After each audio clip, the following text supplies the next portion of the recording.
এরপর একটা সফট কালারে আসি, ডাবল এক্সেল। এই মুহূর্তে কিন্তু আমি শুধু ডাবল এক্সেল সাইজটা দেখাচ্ছি, তারপরে ট্রিপল এক্সেলে যাব। আচ্ছা, এই প্যাটার্নটা আপনারা জানেন, এই রকম নেকলাইন এখন কি প্রচণ্ড ডিমান্ডিং।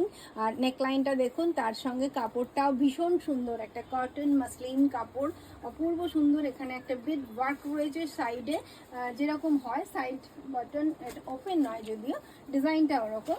তার সঙ্গে এরকম একটা পিচ কালারের, পিঙ্ক পিচ এরকম একটা কালারের লোয়ার। তো লোয়ারটা সামনে থেকে দেখাই, এটা ওই বেল্ট ফিনিশ, এই ফিনিশিংটা আমার খুব পছন্দের একটা ব্যাপার। ব্যাকে রয়েছে সফট ইলাস্টিক। আচ্ছা, এটারও প্রাইস আপনাদেরকে আরেকবার জানিয়ে দিই,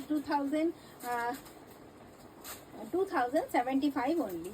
আর এটার মধ্যে রয়েছে একটা খুব সুন্দর সিম্পল দুপাট্টা, মানে এর মধ্যে কোনো ওয়ার্ক নেই, এর মধ্যে কোনো আলাদা করে থ্রেড ওয়ার্কও নেই, আর মানে প্রিন্টও নেই, খুব সিম্পল অ্যান্ড সোবার। যেহেতু এক কালারের সঙ্গে একটা দারুণ সুন্দর ম্যাচিং করতে হয়েছে লোয়ারটার সঙ্গে, তো এইটা 2075 আর মানে প্রাইস, আর ডাবল এক্সেল সাইজ।